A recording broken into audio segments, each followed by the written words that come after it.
Did Nintendo just save Mario Kart World? Nintendo just released the latest update for Mario Kart World with update 1.30.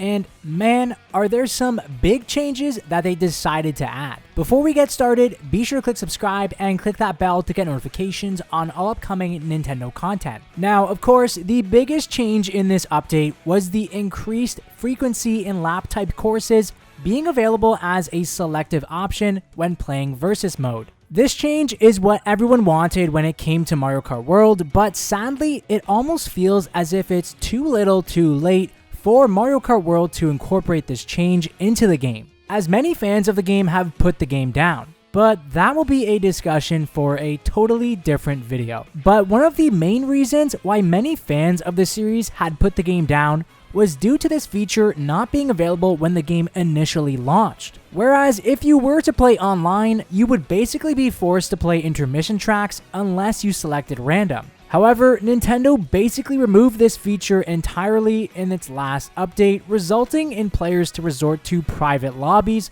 to play the game the way fans believe it's supposed to be played. But now Nintendo has seemed to tweak this issue for at least the moment, resulting in a higher percentage of versus tracks being selected as an option when it comes to racing online. I don't know, I just feel like the thought of Nintendo incorporating this into the game is so far gone. Even with Nintendo deciding to fix this issue, many fans of the game aren't going to run back to Mario Kart World simply for this feature alone. The game still needs some DLC, new tracks, new characters, and a true story mode for the free roam map to feel like a actual free roam map, in my opinion. But that's a topic for a whole nother video, like I mentioned in my Mario Kart World is boring video. If you haven't seen it, I'll leave a link in the description below. Initially, when the game first launched, I was unable to play Knockout Tour mode with friends, but now Nintendo has made it available as an option. Again, this feels like it was added to the game too late,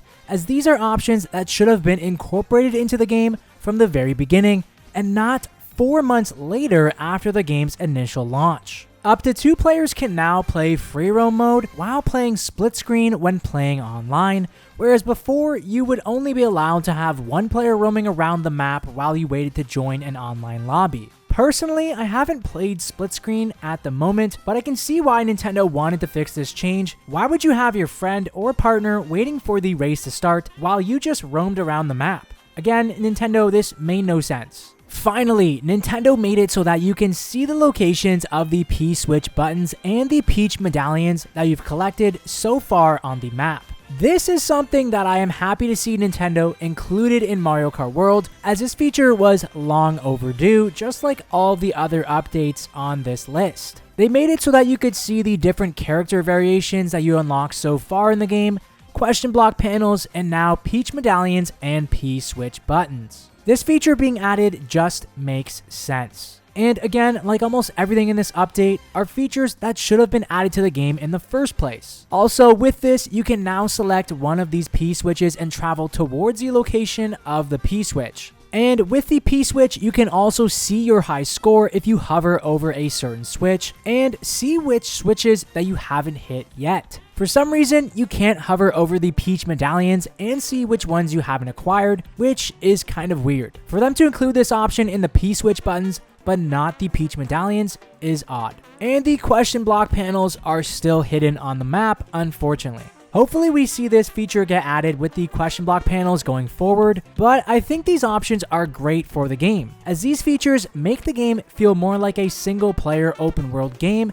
that adds a collectible aspect, especially too if you're trying to collect everything in Mario Kart World. The item box slots have also been updated, as when an item box is taken by someone, as the next time it is getting respawned, the time has been decreased, allowing for quicker respawns of the item boxes. Before this update, I would always strategically approach my item boxes when someone was driving in front of me. If someone were a few seconds ahead, I would slowly be behind them. That way I could perfectly time the item box respawning, or even go for an item box totally not in my way, cutting off someone's item box instead. But now the item boxes appear insanely fast, which is a good thing, but I feel like the only downfall to this will be the immense amount of items spamming the track just like we had before. as this will just lead to even more items being on the track. Also, there are some fixed issues that act more as bugs in the game that aren't really noticeable when playing the game. But that's pretty much it for the latest patch notes when it comes to Mario Kart World's latest update in 1.30. What are your thoughts about Mario Kart World's update 1.30? Let me know down in the comment section below, and for more Mario Kart World content, be sure to keep it locked here, right here on this channel.